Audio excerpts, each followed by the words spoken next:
हिंदुस्तान का कोई भी राम कथावाचक, कोई भी शंकराचार्य या कोई भी मंडलेश्वर शास्त्रों से यह साबित नहीं कर सकता है कि दशरथ पुत्र श्री रामचंद्र जी ही वो परमात्मा है जो परमात्मा अनादिकाल से सृष्टि चला रहा है। कोई भी राम कथावाचक चारों वेद और गीता जी से यह साबित नहीं कर सकता है कि दशरथ पुत्र श्री रामचंद्र जी की पूजा पाठ करनी चाहिए। मैं दावे के साथ चैलेंज करता हूं और 1,00,000 रुपए नगद इनाम की घोषणा भी करता हूं, यदि अपने आप को सनातनी संत महात्मा कहने वाला कोई भी व्यक्ति ये साबित कर दे कि चारों वेद और गीता जी में दशरथ पुत्र श्री रामचंद्र का नाम तक भी लिखा हुआ हो, या राम राम, जय श्री राम, जय सिया राम, सीताराम, दशरथ पुत्र श्री रामचंद्र जी के जपने का मंत्र हो। वीडियो को अंत तक देखने की प्रार्थना अवश्य करूंगा और ये भी कहूंगा कि यह वीडियो उतना लंबा नहीं है जितना लंबा दुख आने वाले युग परिवर्तन के समय में इस वीडियो को ना देखकर आधे अधूरे भगवानों की भक्ति करते रहने के चलते आप जी भोगने वाले हैं। मैं आपके अंदर एक चेतना जागृत करना चाहता हूं कि जिस तरह गणित की पुस्तकों को पढ़े बिना आप एक गणितज्ञ नहीं बन सकते, MBBS की पुस्तकें पढ़े बिना आप एक डॉक्टर नहीं बन सकते, और साइंस की पुस्तकें पढ़े बिना आप एक वैज्ञानिक नहीं बन सकते, ठीक इसी तरह चाहे आप हिंदू हैं या मुसलमान, अपने धर्म की पुस्तकों को पढ़े और समझे बिना ना ही तो आप भगवान की पहचान कर सकते हैं और ना ही एक सच्चे भगत बन सकते हैं। और 2028 तक युग परिवर्तन के समय आने वाले भयंकर विनाशकारी समय में दुनिया को सिर्फ भक्ति ही बचा सकती है और कोई सहारा नहीं है।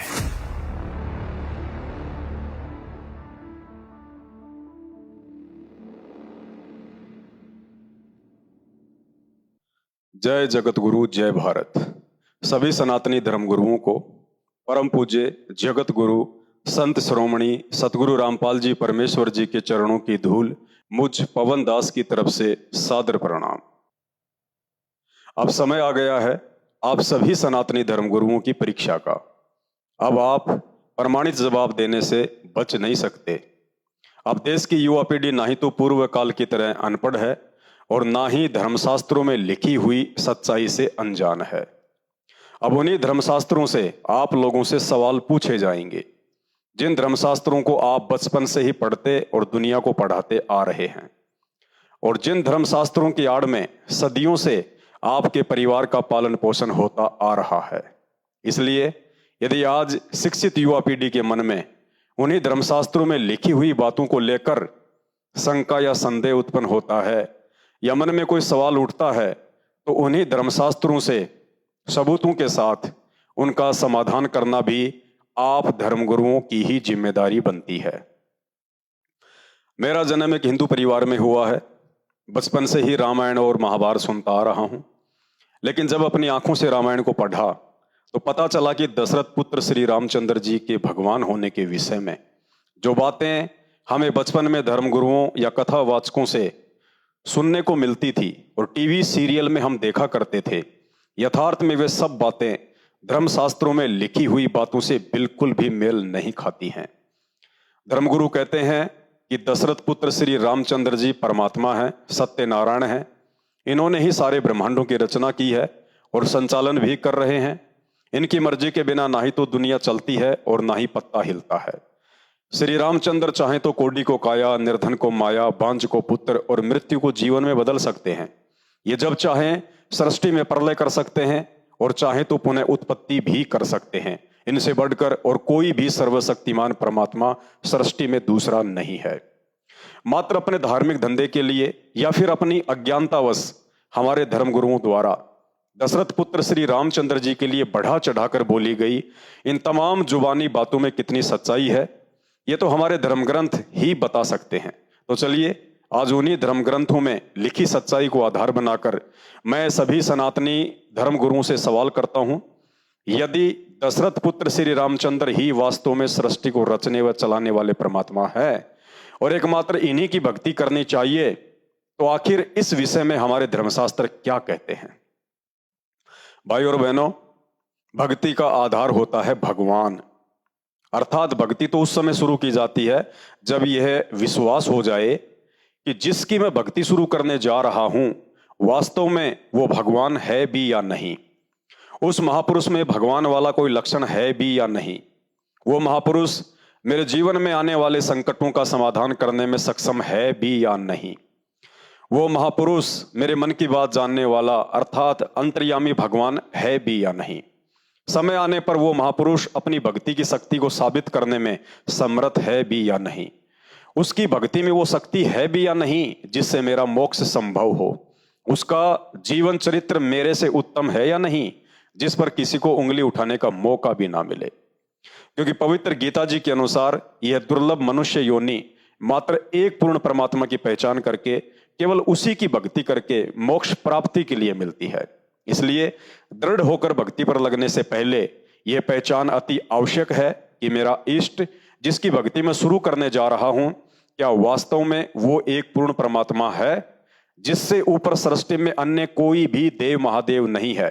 सब उसी के अधीन होकर उसके नौकर बनकर सेवा करते हैं, या कोई उससे ऊपर भी परमात्मा है। तो चलिए ये सब जानने के लिए सबसे पहले हमें भगवान की परिभाषा से परिचित होना पड़ेगा कि भगवान किसे कहते हैं, और साथ ही यदि दशरथ पुत्र श्री रामचंद्र जी ही भगवान हैं तो भगवान के लक्षण श्री रामचंद्र जी की जीवन लीला से मेल करके देखते हैं कि वे कहां तक के भगवान हैं। पॉइंट नंबर 1, शास्त्र प्रमाण देते हैं कि दशरथ पुत्र श्री रामचंद्र जी विष्णु जी के अवतार थे, जबकि श्री मददेवी भागवत पुराण गीता प्रेस गोरखपुर से प्रकाशित कोड नंबर 1133 पहला स्कंद पेज नंबर 27 में श्री विष्णु जी खुद स्वीकार करते हैं कि मैं विष्णु पूर्ण परमात्मा नहीं हूं, मेरा तो जन्म हुआ है और मैं मरता भी हूं, तथा मैं विष्णु दुर्गा देवी से ऊपर किसी को नहीं जानता, उसी की पूजा करता हूं और उसी के अधीन होकर सृष्टि का पालन पोषण करने की जिम्मेदारी से बंधा हुआ हूं। अर्थात शास्त्रों से प्रमाणित हुआ कि श्री विष्णु जी भी पूर्ण परमात्मा अर्थात सृष्टि रचने और चलाने वाले एकमात्र सर्वशक्तिमान राम नहीं हैं, क्योंकि राम किसी के अधीन होकर कार्य नहीं करता और ना ही राम कभी जन्म व मृत्यु से बंधा हुआ होता है, जबकि दशरथ पुत्र श्री रामचंद्र जी तो मात्र श्री विष्णु जी की कुछ अंश शक्ति लेकर त्रेता युग में राजा दशरथ की पत्नी कौशल्या के गर्भ से जन्मे थे। राम शब्द तो मात्र उनके शरीर का नाम था, अर्थात उनकी पहचान थी, जैसे आप और हमारे शरीर के नाम होते हैं।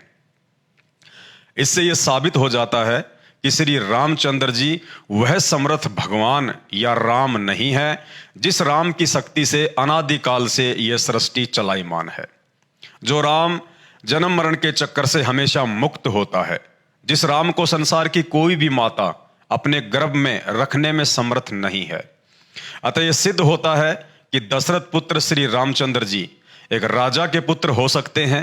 एक महापुरुष हो सकते हैं, श्री विष्णु जी के अवतार हो सकते हैं, परंतु वो राम अर्थात समर्थ भगवान कदापि नहीं हो सकते जिस राम की शक्ति से ये पूरी सृष्टि अनादिकाल से चल रही है। Point number 2,